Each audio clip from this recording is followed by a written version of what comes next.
আমন্ত্রণ দীপ্ত সংবাদে, সাথে আছি আমি তারান্নুম জুথি। শুরুতেই জানাবো সংবাদ শিরোনাম। ইলিশ মাছের দাম বৃদ্ধির বড় কারণ মধ্যস্বত্বভোগীদের অতি মুনাফা ও দাদন, ট্যারিফ কমিশনের সমীক্ষা। গাইবান্ধার সুন্দরগঞ্জে 11 জন অ্যানথ্রাক্স রোগী শনাক্ত, আতঙ্কিত না হয়ে অসুস্থ পশু না কাটার তাগিদ। সর্বসাধারণের শ্রদ্ধা ও ভালোবাসায় সিক্ত ভাষা সৈনিক আহমদ রফিক, বারডেমে মরণোত্তর দেহদান। ডোনাল্ড ট্রাম্পের আহ্বান মানছে না ইসরায়েল, গাজায় নতুন করে হামলায় অন্তত 20 জন নিহত।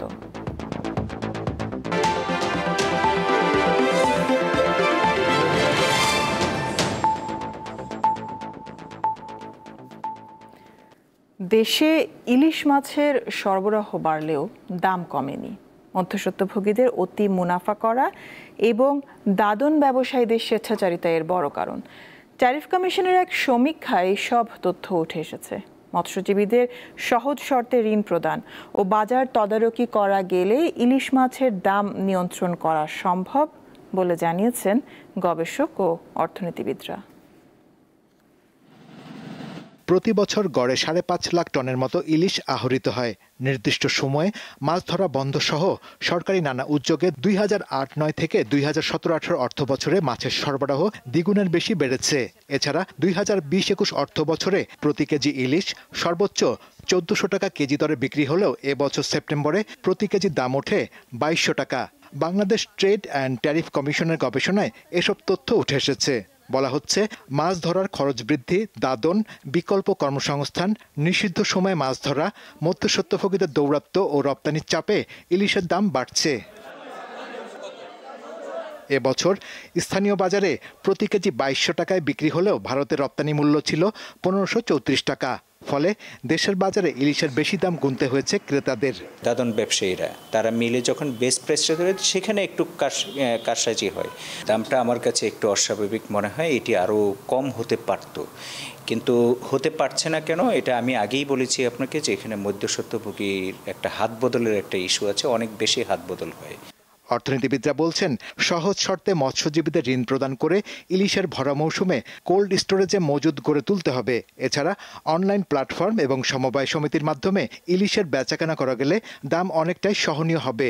সহজ শর্তে ঋণের একটা ব্যবস্থা করা, এটা সরকারি মাধ্যম থেকে সরকারি পৃষ্ঠপোষকতা এনজিও বা অন্যান্য আর্থিক প্রতিষ্ঠানের মাধ্যমে হতে পারে। যেহেতু বিক্রির ক্ষেত্রে যে দেখা যাচ্ছে মধ্যস্বত্বভোগীদের একটা দৌরাত্ম্য থাকে, সেক্ষেত্রে ডিজিটাল প্ল্যাটফর্ম বা সমবায়ের সমিতির মাধ্যমে যদি সরাসরি আমাদের জেলেদের কাছ থেকে ভোক্তা পর্যায়ে বিক্রি কোনো ব্যবস্থা করা যায়। সরকারিভাবে ইলিশ মাছের দাম বেঁধে দেয়া গেলে অস্বাভাবিক দাম বৃদ্ধির হাত থেকে ভোক্তারা রক্ষা পাবে বলে জানান গবেষক ও অর্থনীতিবিদরা। শাহরিয়ার ইমন, দীপ্ত সংবাদ, ঢাকা। গাইবান্ধার সুন্দরগঞ্জে 11 জন অ্যানথ্রাক্স রোগে আক্রান্ত হয়েছেন। এরা সবাই অসুস্থ একটি গরু জবাই ও মাংস কাটাকাটিতে অংশ নিয়েছিলেন। এতে বেলকা ইউনিয়নের কিসামত সদর গ্রামে আতঙ্ক ছড়িয়ে পড়েছে। ওই গ্রামে অ্যানথ্রাক্স আক্রান্ত 5টি গরু মারা গেছে। চিকিৎসকরা আতঙ্কিত না হয়ে অসুস্থ পশু জবাই সম্পর্কে সতর্ক থাকার পরামর্শ দিয়েছেন। অ্যানথ্রাক্স মূলত সংক্রামক রোগ, যার মূল কারণ ব্যাসিলাস অ্যানথ্রোসিস ব্যাকটেরিয়া। এই ব্যাকটেরিয়া সাধারণত প্রাণীর শরীরে আক্রমণ করে, পরে তা মানুষে ছড়ায়। গত 27 সেপ্টেম্বর গাইবান্ধার সুন্দরগঞ্জ উপজেলার কিসামত সদর গ্রামে একটি অসুস্থ গরু জবাই করা হয়। গ্রামের কয়েকজন মাংস কাটাকাটিতে অংশ নেন।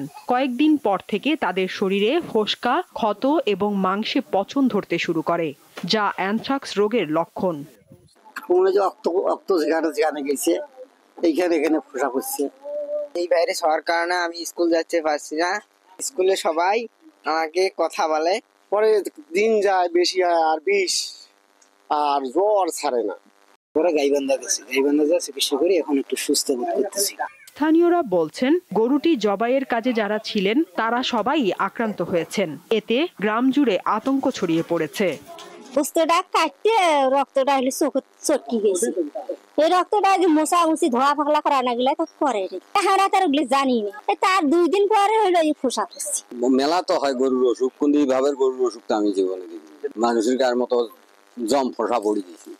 গরু মনে করো আরো 2-4 জনের গরু অবস্থা হয়েছে। কালকেও 2টা গরু মারা গেছে। চর্মরোগ বিশেষজ্ঞরা জানান, অ্যানথ্রাক্সের প্রকোপ প্রতিরোধে ভ্যাকসিন কার্যক্রম চলছে। পাশাপাশি সচেতনতা বাড়াতে চলছে মাইকিং। যারা কাটার সাথে জড়িত ছিল মূলত তাদেরই আক্রান্ত হয়েছে, বাট এই মাংস যারা গরু মাংস একখানে রান্না করে খাওয়ানো হয়, অনেক ব্যক্তি প্রায় 120 জন মধ্যে এটা খাওয়ানো হয়, কিন্তু তাদের মধ্যে কারো এটা দেখা যায়নি। বিশেষজ্ঞরা বলছেন, অ্যানথ্রাক্স নিয়ে আতঙ্কিত না হয়ে সতর্কতামূলক ব্যবস্থা নিতে হবে। অসুস্থ গবাদি পশু জবাই, মাংস সংগ্রহ ও বিক্রি না করার পরামর্শ তাদের। দীপ্ত, বার্তা কক্ষ। ইসলামী জ্ঞানকে কোরআন হাদিসের আলোকে জাতির জন্য কাজে লাগাতে হবে বলে জানিয়েছেন জামায়াতে ইসলামের আমির ডক্টর শফিকুর রহমান। শনিবার রাজধানীর মগবাজার আল ফালাহ মিলনায়তনে কেন্দ্রীয় উলামা কমিটির উদ্যোগে দেশের বিশিষ্ট দায়ী ও ওয়াইজ সম্মেলনে তিনি একথা জানান। ডক্টর শফিকুর রহমান বলেন, সাম্প্রদায়িক সম্প্রীতির অনন্য উদাহরণ বাংলাদেশ। তবে স্বাধীনতার এত বছরেও একটি মানবিক সমাজ গঠন হয়নি। এক্ষেত্রে জাতিকে উলামাদের পথ দেখাতে হবে।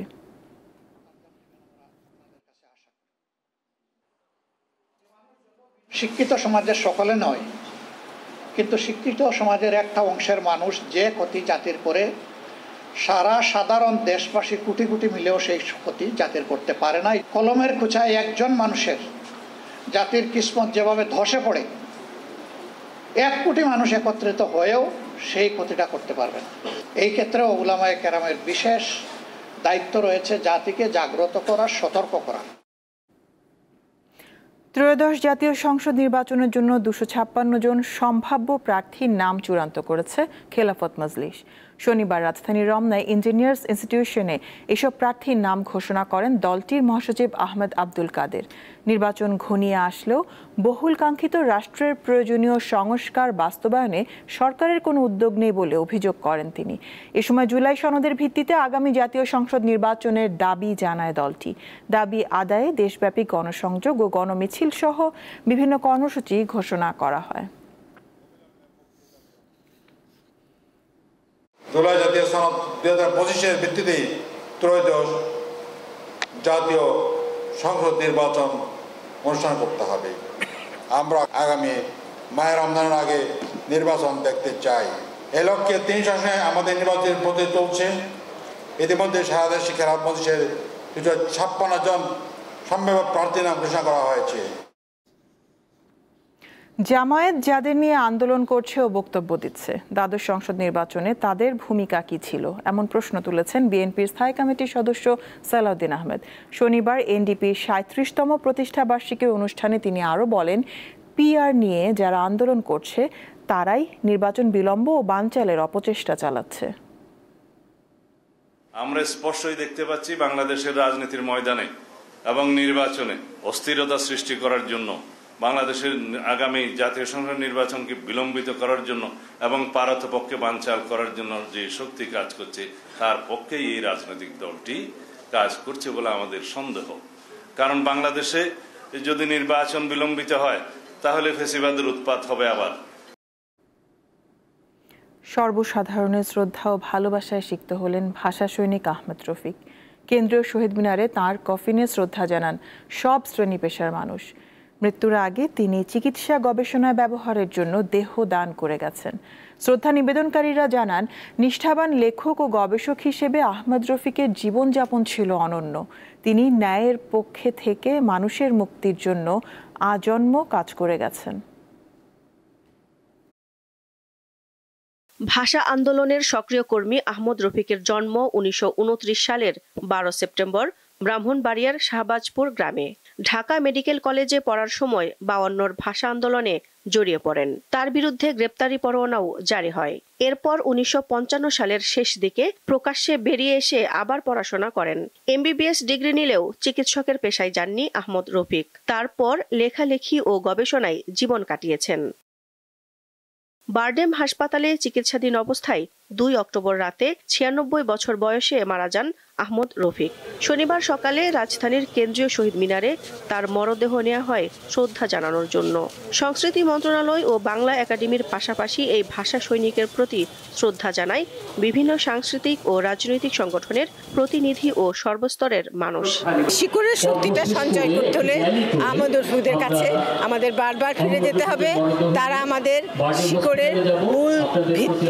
তার যে প্রয়াণ সেটা আমাদের জন্য অপূরণীয় ক্ষতি বটে, কিন্তু তিনি আমাদের সঙ্গে থাকবেন, আমাদের সংগ্রামের মধ্যে থাকবেন, বর্তমানে থাকবেন, ভবিষ্যতেও থাকবেন। শ্রদ্ধা নিবেদনকারীরা জানান, নিষ্ঠাবান লেখক ও গবেষক হিসেবে আহমদ রফিকের জীবনযাপন অনন্য।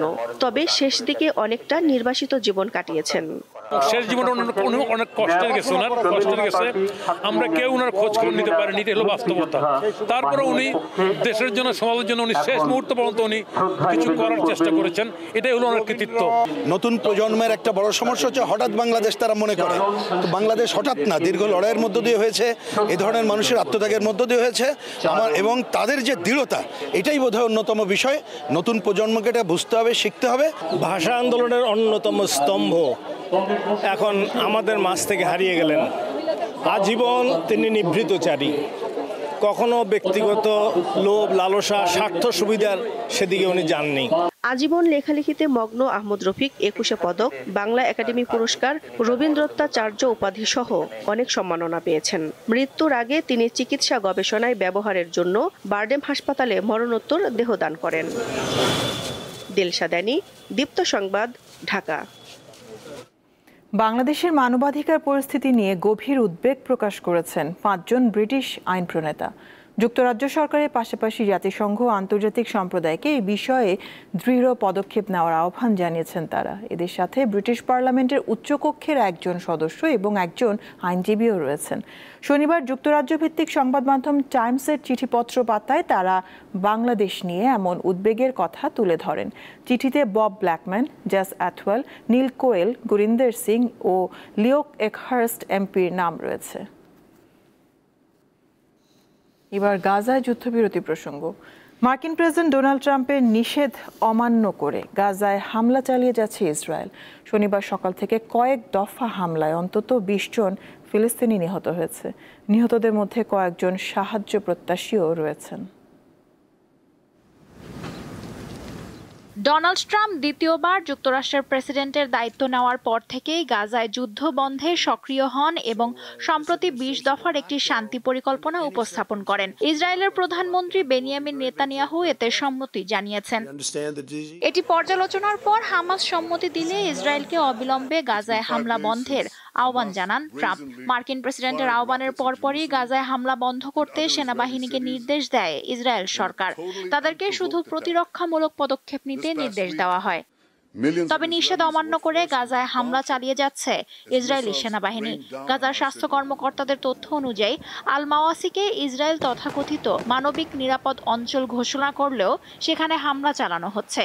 এছাড়া নুসাইরাত ক্যাম্প ও তুফা এলাকায় বিমান হামলায় অন্তত 5 জন নিহত হয়েছে।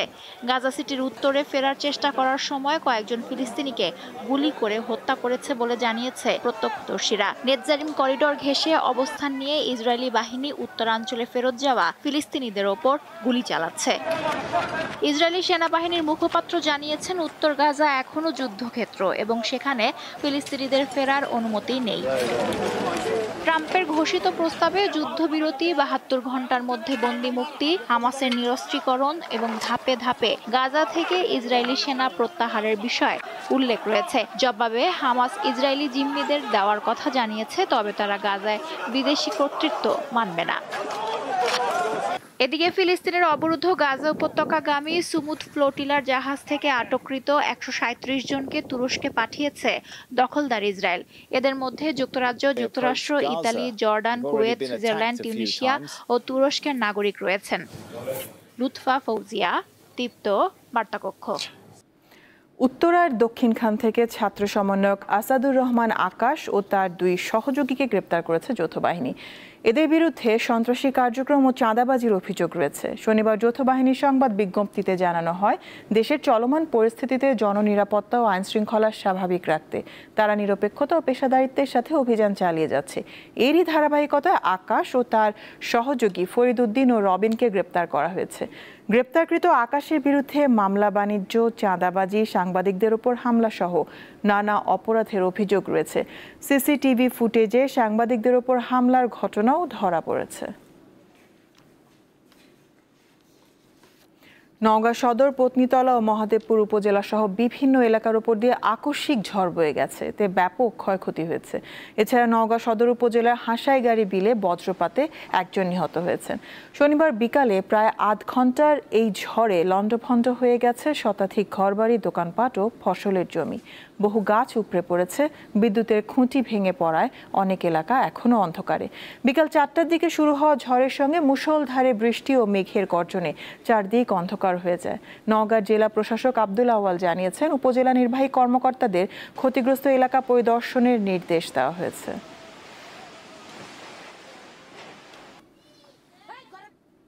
সিলেটের কোম্পানিগঞ্জে আলোচিত সাদা পাথর লুটের অন্যতম আসামি তেলিখাল ইউনিয়ন পরিষদের চেয়ারম্যান কাজী আব্দুল ওদুদ আলফু মিয়াকে গ্রেপ্তার করেছে পুলিশ। উপজেলা আওয়ামী লীগের সহসভাপতি চেয়ারম্যান আলফু 3টি হত্যা মামলা সহ মোট 7টি মামলার এজাহার নামীয় আসামি। শনিবার বিকাল 4:30টার দিকে নিজ বাড়ি থেকে তাকে গ্রেপ্তার করা হয়। কোম্পানিগঞ্জ থানার অফিসার ইনচার্জ রতন শেখ জানান, গ্রেপ্তারের পর আলফু চেয়ারম্যানকে নিয়ে বিশেষ অভিযান পরিচালনা করছে পুলিশ। সম্প্রতি সাদা পাথর রেলওয়ে বাংকার এলাকায় পাথর লুট সহ বিভিন্ন স্থানে বেআইনিভাবে বালু উত্তোলনের ঘটনায় দায়ের করা 4টি মামলায় আলফু মিয়া শীর্ষ আসামির তালিকায় ছিলেন। জাপানের ক্ষমতাসীন লিবারেল ডেমোক্রেটিক পার্টি এলডিপির প্রধান নির্বাচিত হয়েছেন রক্ষণশীল রাজনীতিক সানায়ে তাকাইচি। ফলে 64 বছর বয়সী এই নেতা দেশটির ইতিহাসে প্রথম নারী প্রধানমন্ত্রী হতে যাচ্ছেন। শনিবার টোকিওতে অনুষ্ঠিত দলীয় ভোটে তাকাইচি শিনজিরো কোইজুমিকে পরাজিত করে এলডিপির নেতৃত্বে আসেন। ভোটের প্রথম দফায় কোনো প্রার্থী পূর্ণ সংখ্যাগরিষ্ঠতা না পাওয়ায় দ্বিতীয় দফার ভোটে জয়ী হন তাকাইচি। তিনি সাবেক প্রধানমন্ত্রী শিনজো আবের ঘনিষ্ঠ অনুসারী এবং অ্যাবেনমিক্স অর্থনৈতিক নীতি পুনরুজ্জীবিত করার প্রতিশ্রুতি দিয়েছেন।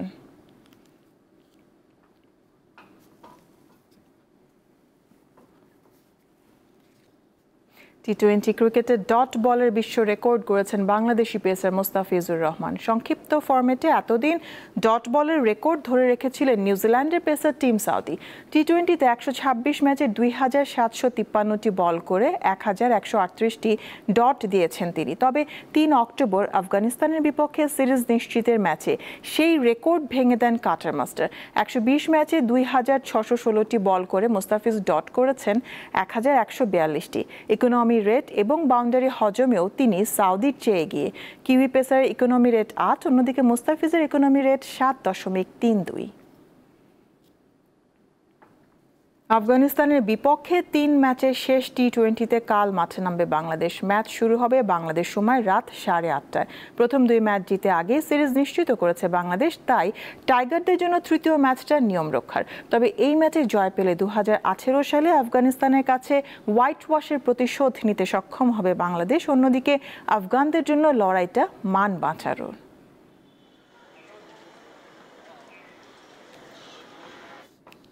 আয়ারল্যান্ডের বিপক্ষে টেস্ট ও টি-20 সিরিজের সূচি প্রকাশ করেছে বাংলাদেশ ক্রিকেট বোর্ড। আগামী 6 নভেম্বর 2 টেস্ট ও 3 টি-20 ম্যাচের সিরিজ খেলতে বাংলাদেশে আসবে আয়ারল্যান্ড। সিলেটে প্রথম টেস্ট শুরু হবে 11 নভেম্বর, মিরপুরে দ্বিতীয় টেস্ট শুরু হবে 19 নভেম্বর। এই সিরিজ দিয়েই প্রথম বাংলাদেশি হিসেবে 100তম টেস্ট খেলার মাইল ফলক গড়তে পারেন মুশফিকুর রহিম। এবারই প্রথম পূর্ণাঙ্গ টেস্ট সিরিজ খেলতে যাচ্ছে বাংলাদেশ ও আয়ারল্যান্ড। টেস্টের পর 27 ও 29 নভেম্বর এবং 2 ডিসেম্বর চট্টগ্রামে অনুষ্ঠিত হবে 3টি টি-20 ম্যাচ।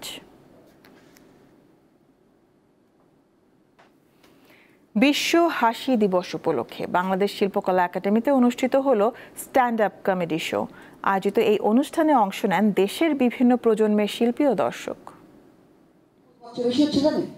কারণ বাংলাদেশের যে অবস্থা একা এসে সাহস পাচ্ছে না। মঞ্চে দাঁড়িয়ে মাইক্রোফোন হাতে দৈনন্দিন জীবনের গল্প, সামাজিক ব্যঙ্গ আর ব্যক্তিগত অভিজ্ঞতা হাস্যরসাত্মকভাবে তুলে ধরার এই আয়োজনকে বলে স্ট্যান্ড আপ কমেডি। এমন উপস্থাপনায় ফেটে পড়ে দর্শকদের হাসি।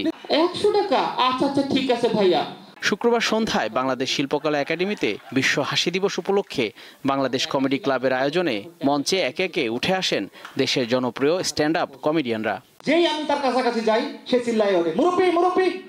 দেশে খুব বেশি পুরনো না হলেও স্ট্যান্ড আপ কমেডি এখন তরুণদের মধ্যে দ্রুত জনপ্রিয় হচ্ছে।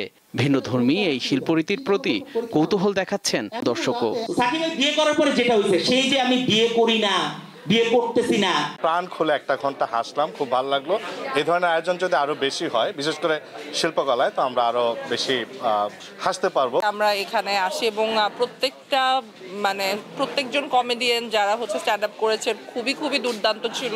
শিল্পীদের মতে এটি কেবল বিনোদন নয়, হাসির মোড়কে সমাজের অসঙ্গতি তুলে ধরার এক শক্তিশালী মাধ্যম। আমরা যখন হাসির মাধ্যমে সেই অসঙ্গতিগুলো তুলে ধরি, তখন দেখা যায় যে সবাই হাসতে হাসতেই জিনিসটা, মেসেজটা আসলে রিসিভ করে নেয়। আর এই জায়গাটা প্রায় 20-25 জন আমরা স্ট্যান্ড আপ কমেডি করছি, এটাই হচ্ছে আমাদের আইডেন্টিটি এবং এভাবে আমরা আমাদের লাইফ লিড করছি, অর্থাৎ আমাদের সংসার চলছে। হাসির মধ্যেই আনন্দ, আবার হাসির মধ্যেই থাকে পরিবর্তনের বার্তা। এই আয়োজন তাই শুধু মঞ্চভিত্তিক বিনোদন নয়, সাংস্কৃতিক বৈচিত্র্য আর ইতিবাচক সমাজ গঠনেরও এক অনন্য উদ্যোগ বলে মনে করেন সংশ্লিষ্টরা। এইখান থেকে ডিপ ফ্রিজ পর্যন্ত নিয়ে যাও, তুমি এখানে থাকো, ডিপ ফ্রিজটা তোমার কাছে। জহুরুল মোহসান, দীপ্ত সংবাদ, ঢাকা। শেষ করব দীপ্ত সংবাদ, শিরোনামগুলো জানাবো আরো একবার। ইলিশ মাছের দাম বৃদ্ধির বড় কারণ মধ্যস্বত্বভোগীদের অতি মুনাফা ও দাদন, ট্যারিফ কমিশনের সমীক্ষা। গাইবান্ধার সুন্দরগঞ্জে 11 জন অ্যানথ্রাক্স রোগী শনাক্ত, আতঙ্কিত না হয়ে অসুস্থ পশু না কাটার তাগিদ। সর্বসাধারণের শ্রদ্ধা ও ভালোবাসায় সিক্ত ভাষা সৈনিক আহমদ রফিক বারডেমে মরণোত্তর দেহদান। ডোনাল্ড ট্রাম্পের আহ্বান মানছে না ইসরায়েল, গাজায় নতুন করে হামলায় অন্তত 20 জন নিহত। এই ছিল এখনকার মতন। আমি তারান্নুম জুথি বিদায় নিচ্ছি। দর্শক আরও তথ্য বিনোদনের সংবাদ জানতে যুক্ত থাকুন দীপ্ত টিভি ডিজিটাল প্ল্যাটফর্মগুলোতে। এতক্ষণ সাথে থাকার জন্য ধন্যবাদ সবাইকে।